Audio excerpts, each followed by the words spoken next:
تو یہ عالمی نظام ہے اللہ رب العزت کی طرف سے کہ ہر آبادی سے لوگ آتے ہیں اور ہر طرف سے لوگوں کا آنا جانا وہاں ہوتا ہے. ہر آبادی سے اللہ تعالیٰ انتخاب کرتے ہیں.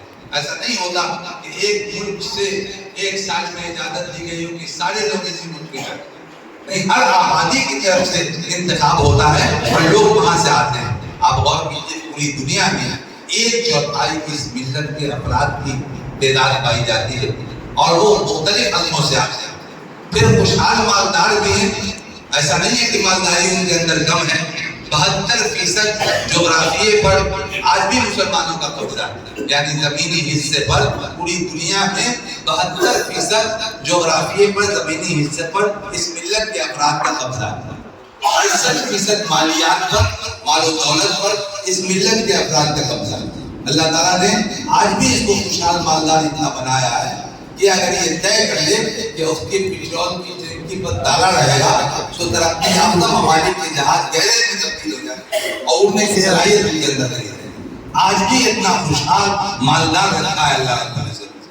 آج کی اس عہد میں جو سیاسی طور پر بہت پسپا یہ ملت سمجھی جاتی ہے، 57 مسلم ممالک اس کے پاس ہیں، لیکن قوت فکر و عمل پہلے فنا ہوتی ہے تب کسی قوم کی شوکت پہ زوال آتا ہے. تو ان کے اندر فکری انحطاط آیا ہے، مالی انحطاط نہیں ہے ان کے اندر.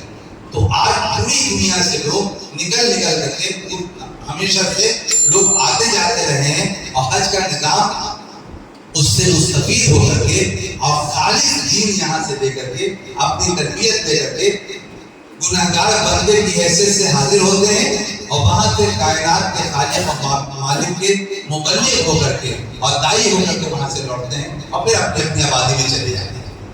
پھر وہ جب اپنی آبادی میں جاتے ہیں تو لوگ عقیدت و احترام سے ان کو دیکھتا ہے اور سوچتا ہے کہ یہ وہاں سے آئے.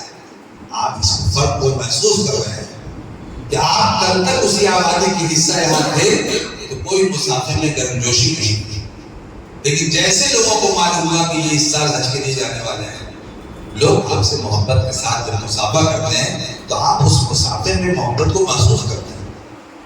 وہ ہاتھ نہیں چھوڑنا چاہتے ہیں.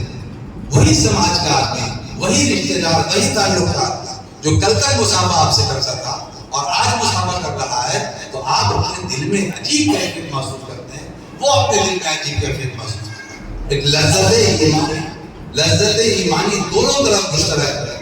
تو یہ مقام ہوتا ہے صرف اس نظام کی ہے، اور جب وہاں سے آگے لوٹ کر کے تو وہ سراپا نور بن جاتا ہے اور سب لوگ اس کو محبت کی نظر سے دیکھتے ہیں اور لوگ کہتے ہیں کہ کسی مسئلے کا حل حاجی صاحب طے کریں، حاجی صاحب طے کریں. اس لیے کہ حاجی صاحب وہاں سے داعی بن کر کے آئے ہیں، مبلغ بن کر کے آئے ہیں، کائنات کے خالق کے سچے غلام بن کر کے لوٹے ہیں. تو اب وہ لوگ اس بات کو یقین کے ساتھ سمجھتے ہیں کہ یہ صحیح ہے اور ان کی بات پر عمل کیا جائے. برادران وطن مانتے ہیں کہ آپ بتائیے اس آبادی میں کوئی حاجی صاحب ہیں؟ لوگ کہتے ہیں کہ ہاں، وہ جو کہہ رہے ہیں ہم بھی مان لیں.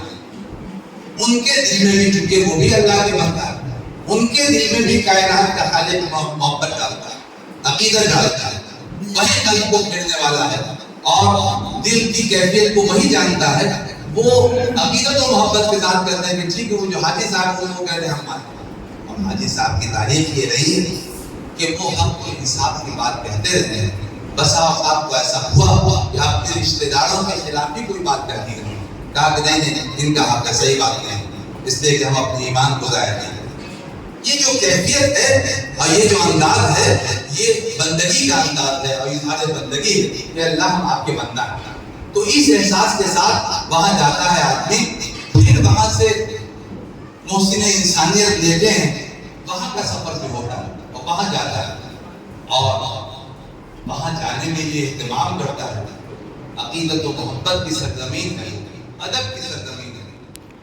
وہاں جانے میں اہتمام کرتا ہے کہ اس سرزمین پر تو سرور کونین کا چلنا پھرنا ہوا ہے، آتے جاتے رہے ہیں. بزرگوں کا طریقہ یہ رہا ہے کہ وہ اس سرزمین پر گئے ہیں تو جوتا چپل کا استعمال چھوڑ دیا. میں شرعی بات نہیں بتا رہا ہوں اور فتویٰ نہیں دے رہا ہوں کہ آپ جوتا چپل چھوڑ دیجیے. میں صرف بات کہہ رہا ہوں آپ سے کہ یہ بات آپ اپنے ذہن میں رکھیے ان کے ذہن میں یہ بات تھی کہ نہ معلوم سرور کونین کے قدم مبارک کہاں پہ پڑے ہوں. ہمارے لیے ادب کے خلاف کہ ہم جوتا چپل پہن کر کے اس دریا میں جائیں اور زمین پہ جائیں. اس لفظ محبت کی بنیاد پر معاملہ کرنا تھا. وہ کوشش کرتے تھے اس بات کی کہ اس دریا میں کہیں دھوپ پھینکنے کی نوبت نہ آئے.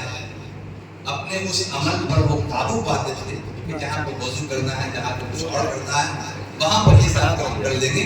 لیکن ادھر ادھر تھوکنے کا جو مزاج ہے وہ ہم تھوکیں گے نہیں, اس لیے کہ مدینے کی جو سرزمین ہے وہ چومنے کی زمین ہے, تھوکنے کی زمین ہے. وہ اس بات کو سوچتے تھے. میں آپ سے کہہ رہا ہوں کہ یہ وہ واقعات ہیں جو حاجی کے اندر شعور پیدا کرنے والی چیزیں, ان کے اندر احساس پیدا کرنے والی چیزیں, اور اس کا انتظام انہوں نے کیا, پکڑتے رہے.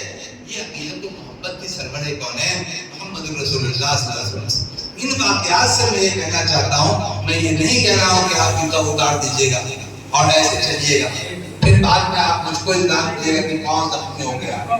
میں یہ آپ سے نہیں کہہ رہا ہوں. میں صرف یہ کہہ رہا ہوں کہ جس وجہ سے وہ ایسا کیا کرتے تھے اس احترام کو آپ محفوظ رکھیے گا اپنے ذہن میں. اس سرزمین پر آپ کو چلنے کا موقع ملا, وہاں خیال ہوگا آپ کہ ذرا احد کی پہاڑی کو دیکھ لیں کہاں پر ہے, ذرا اور آبادی کو دیکھ لیں. آپ احد کی پہاڑی کی طرف جائیے گا تو اپنی بیٹری جانچ لیجیے, اپنے اندر کے ایمان کو مضبوط کرنے کا. وہاں جائیے گا, ایک دائرہ ہے گھرا ہوا جہاں احد کے شہداء کے مزارات ہیں, وہیں کو لیتے ہوئے